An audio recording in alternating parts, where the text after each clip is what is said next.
Well, hello there, and welcome back to Luminary Leaders Live. My name is Shelly Harrison. I am your host, and I'm excited today because I'm using the luminary light behind me, and I think it's kind of cool. So I hope, if you have your ideas or thoughts, I'd love to hear them. So anyway, today on my show, we have a phenomenal guest, and I want to give a shout out to our collaborative partner, Paul Kreider with Kreider Creatives. And I appreciate him introducing me to my next guest and someone that we are proud to represent. And I want to bring on Dr. Rosie Ward. Hi, Dr. Rosie. I was going to call you Dr. Ward, Dr. Rosie.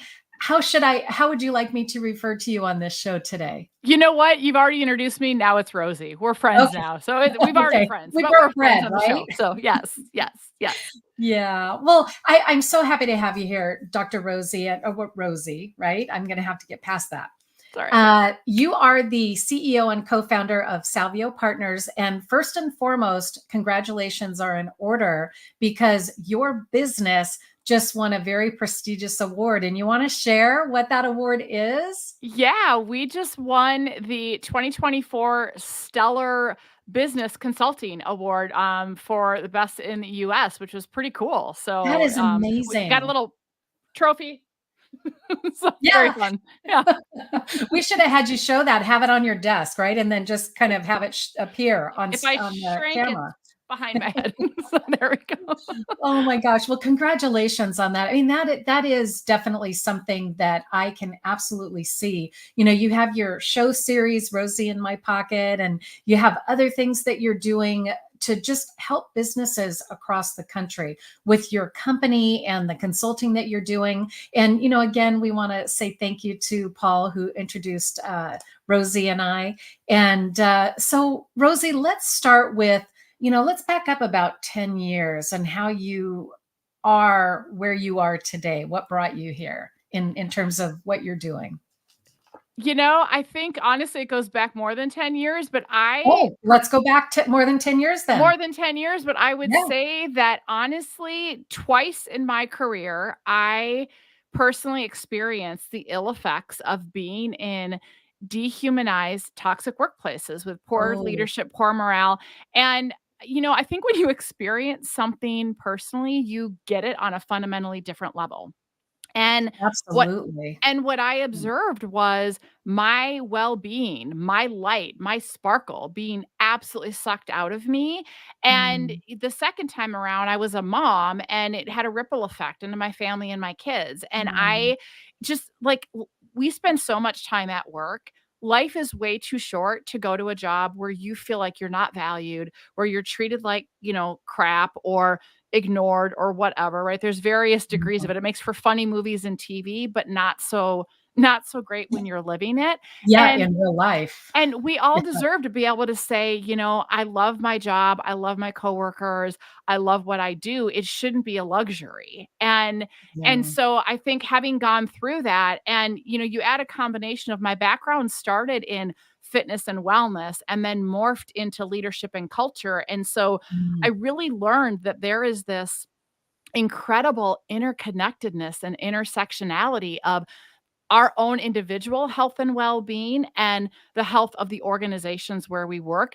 They're intertwined and you can't separate them. And I think, growing up in the wellness side of things initially, it was, why isn't this working? Well, there's fundamentally flawed strategies because we're trying to put a Band-Aid on something that is much more complex. And we're trying to, either penalize or incent people, to do more kale and CrossFit. And that's not the problem. The problem is they have, work that they don't like, a crappy boss and more. And then over here, we're trying to improve, engagement and culture. And we're not realizing the unintended impacts we're having negatively on people's Mhm. well-being and their stress. And, we're seeing emotional well-being in the toilet. Like, they're interconnected, and we I think, well-intended, we do strategies to try to make things better, but we do them in a siloed way where we unintentionally end up undermining each other. And so that's Mhm. really the whole impetus behind, can't we really look at having more human workplaces where,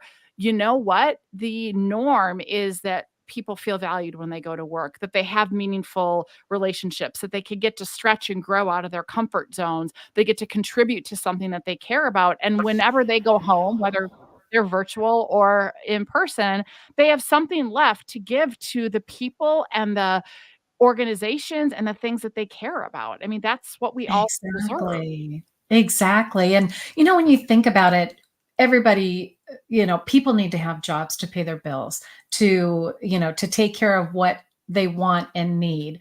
And when you think of it, I don't want to say it's a privilege to go to work. I mean, it's wonderful to be able to say, I have a job. When people go to work, though, it's like, make the best of it. And if they can't, what do you recommend if people walk into a company and they're part of this team now and they don't fit and the culture is just not what they expected? What do you recommend for people that kind of get into that situation? It's a great question, and, there's everyone has different circumstances. In our Mm. Rehumanizing the Workplace book, we have a section called "Should I Stay or Should I Go?" And Just like the song, should I it say? I is, I "Should have that I in my go mind now. now?" Right? Yeah, we can start singing. Yeah, But, you don't yeah. wanna hear me sing. But Or me either. But here's the thing is, I think it's gonna depend, but, I look at, if I see an opportunity where I feel like, "You know what? I could maybe lead or influence positive change." It's not about having a title or role, but if I feel like I could make a difference, I could have a conversation differently, I could have a feedback conversation, I could lead up, I could give suggestions, and maybe I could be part of making things better, then I might stick with it until I realize it absolutely is toxic, or I've tried everything and Yes. there's nothing left, type of thing. I also might be in a situation where, quite frankly, like, to your point, like, I don't have a choice. I need to be employed. I can't just say peace out. But then I Yeah. need to figure out, how am I going to keep my sanity as best as I can, be as whole as I possibly can, put as many kind of boundaries around work seeping into my personal life while I try Mhm. to find something else. And so, Yeah. everyone's got a different situation, but if you've realized that the place is truly toxic and you don't think that you can influence change, and it is detrimental to your health and well-being, then Mhm. it's, what do you need to do to try to find whatever that next spot is for you, and be very cognizant of, just look at it, maybe it's one day at a time, or what can I do in this moment? Or I've even had people say, you know what, can I just look at, like, one conversation at a time, one customer Mm. interaction at a time? Can I make a Yeah. difference in this interaction, and that gets them through the day of, what, we all have an opportunity to show up as a leader and Mhm. maximize our positive impact in every interaction we have. And so maybe your boss is a jerk, maybe your coworkers suck, but you know what? You can look at, this coworker doesn't maybe suck so much, and I want to, make a positive impact on them, or I'm on the Mhm. phone or in person or whatever with a customer, and I have an opportunity in this one interaction to be a bright spot in that person's day. So those are some of the things that I think we can look at to get us through until we can Mm. find a place where we can be more authentically ourselves and have a greater opportunity to let our gifts, talents, and sparkle shine.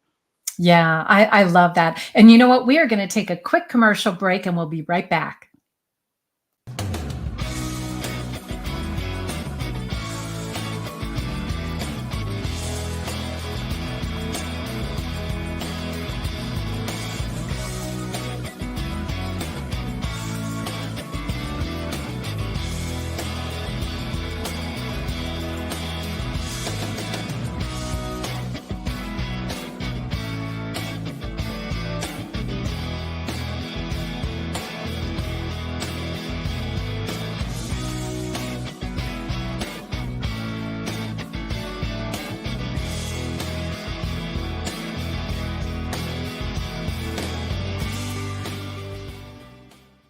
And we are back now with Luminary Leaders Live with my special guest, Rosie Ward, Dr. Rosie Ward. So, when we left before the commercial break, Dr. Rosie, I couldn't help but think have a banking background. So I was in the corporate world for many, many years, and culture was, we had a wonderful culture for the bank that I was at, but then I saw it really deteriorate and become more toxic. And I'm thinking, number one, where were you when we needed you, right? You were in your own situation. But what I realized is that I could make a difference. And I was able to, have this attitude where I really wanted to bring people together, make them feel important. And I took it with me when my job ended at the bank after 27, 28 years. And I realized, and that's when I started my company. And I love, I don't want a job again. I love doing what I'm doing. However, I applaud those folks that are out there, working hard and doing what they're doing. When you look at women, here we are, I had my entire career. Now I'm in my second chapter, and those folks that are in the corporate workplace that are maybe, getting to that point where they've been in it for a long time. And, all of a sudden now the culture is really being impacted. What are you seeing in companies right now? Are you seeing things where men and women are really having difficulty with the environments that they're in?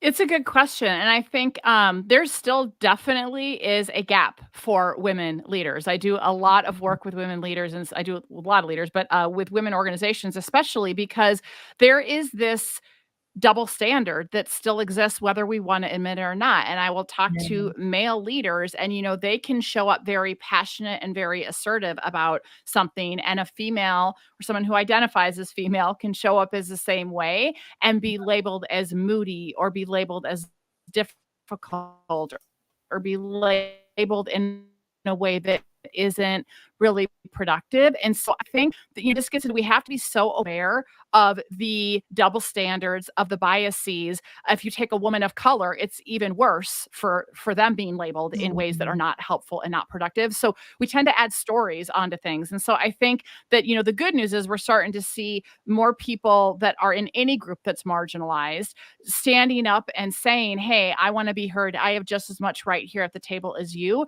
But there's a way that we have to equip people to do that where they can be heard, versus being labeled in a way that isn't helpful at all. So it's kind of this balance of how do we be Mhm. authentically ourselves, but do it in a way that invites people in rather than shuts them down.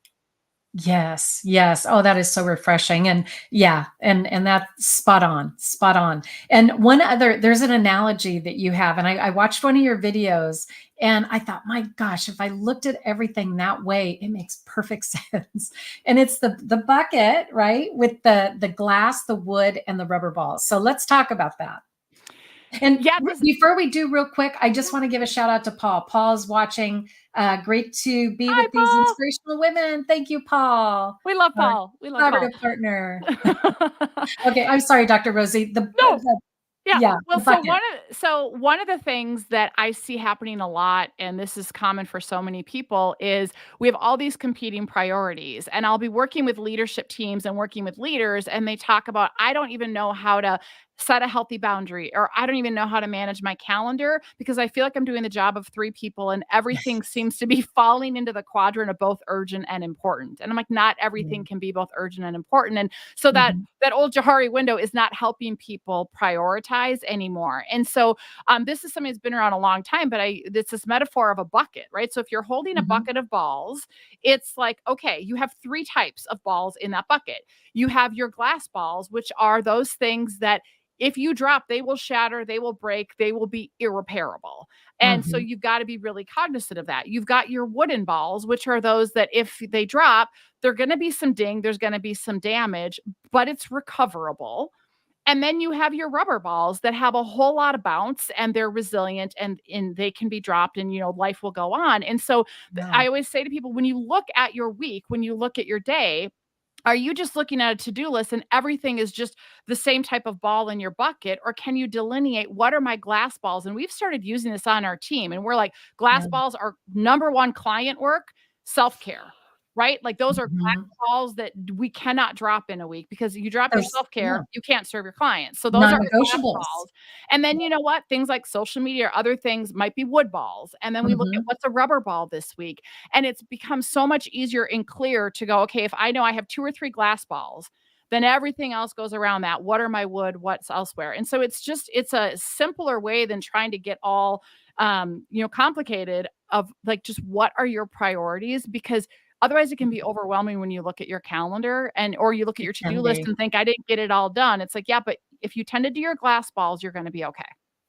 Yeah, and I see those as those non-negotiables, things with deadlines, things that need to get done right away that are client, driven. And I think a lot of people, we get to our desk and we think, oh my gosh, what do I start? What do I do first? Yeah. And then have no direction, and I love the fact that you go into corporations, your company, and the consulting that you do. I want to talk about that because I think a lot more companies need to have someone like you come in, because every time I watch your videos, I have a few people on my team.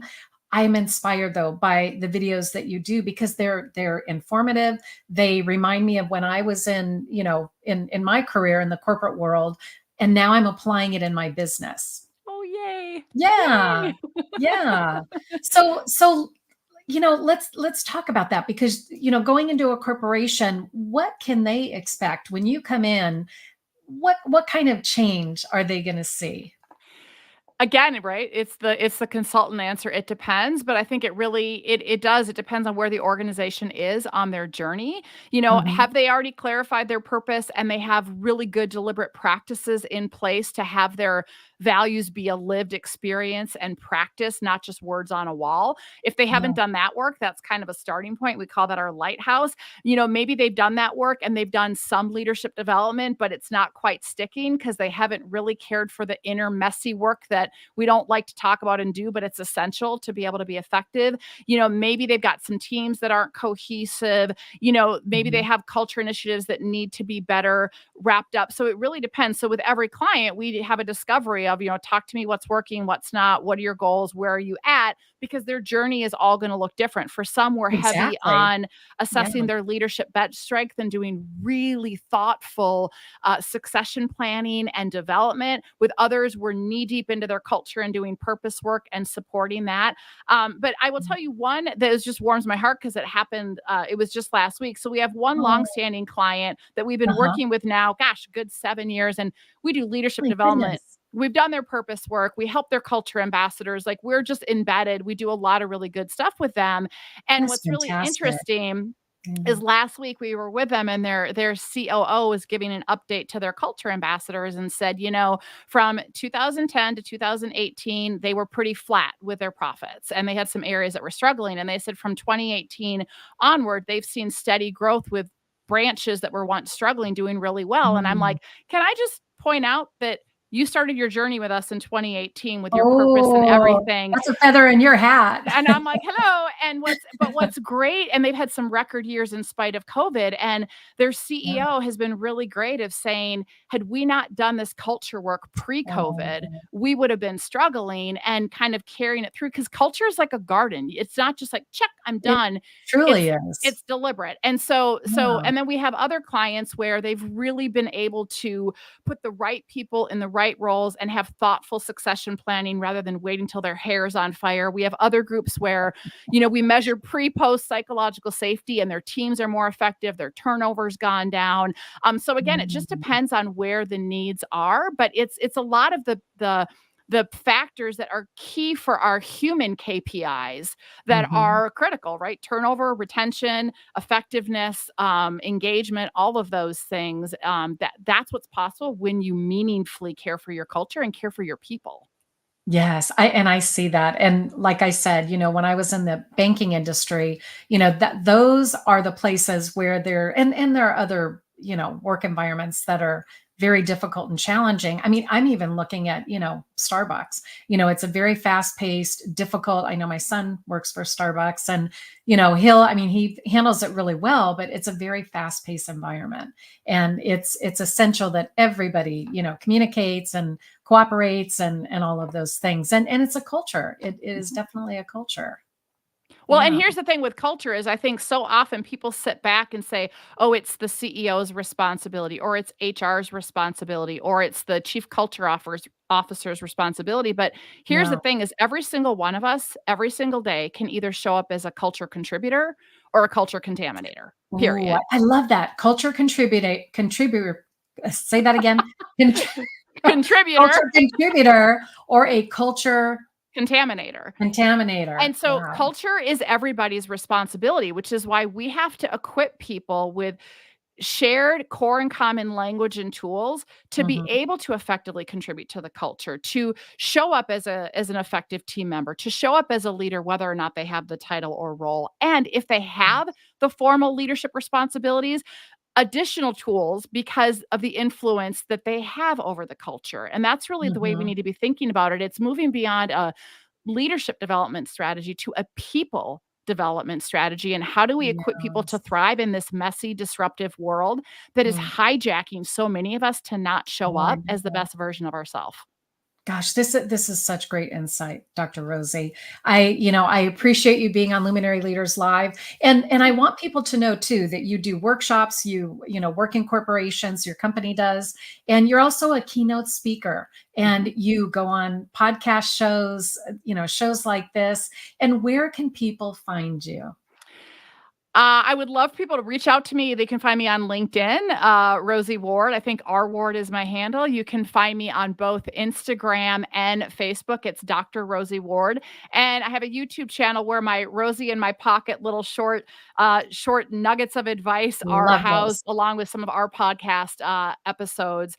I think if you just search Dr. Yeah. Rosie or Dr. Rosie Ward as well, that's also on the YouTube channel. Oh, that's fantastic. And one last story before the broadcast is over. I know your son received his black belt back in December, and you had a little story to go along with that. Can you share that with our audience? Yeah, I would love to. So I talk about what we can learn from him with embracing a black belt attitude. And why I say that is, you think about any sport, but particularly martial arts, there's up and down, up and down. And he was invited during COVID to join the Taekwondo Studios Black Belt Club, which just means you're going to work towards a black belt, doesn't mean you will get it.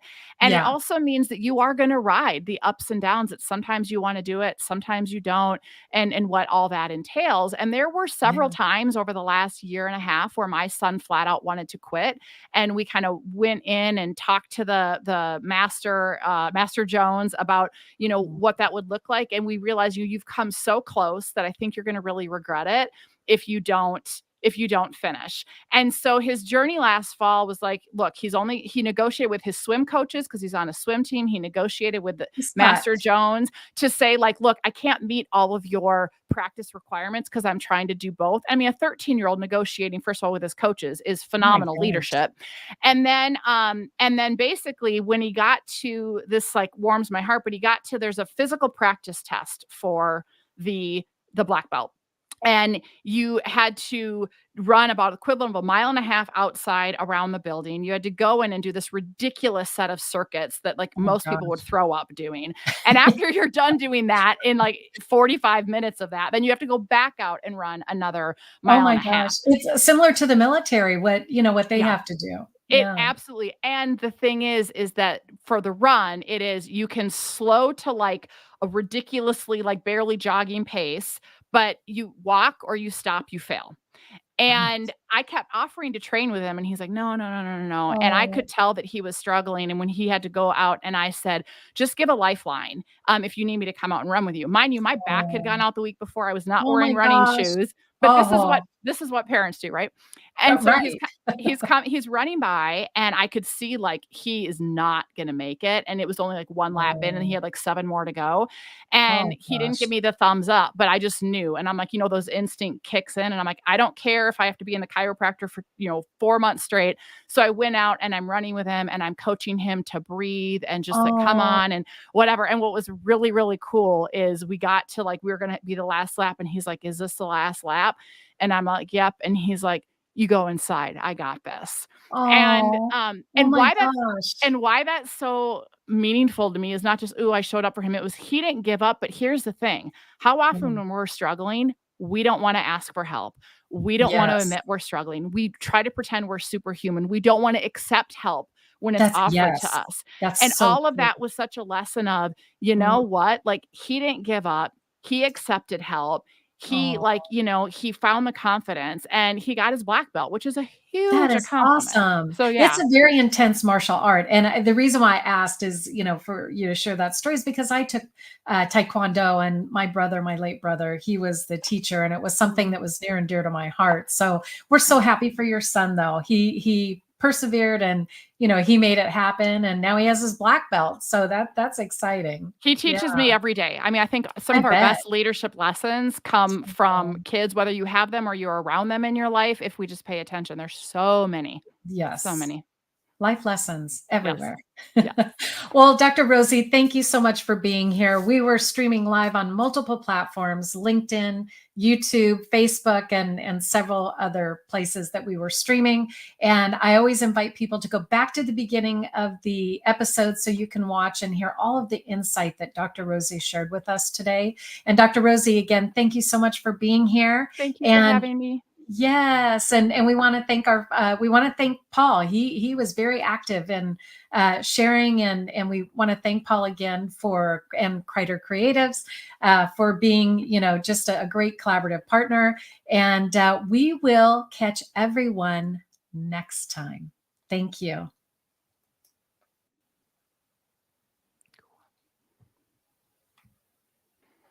Awesome.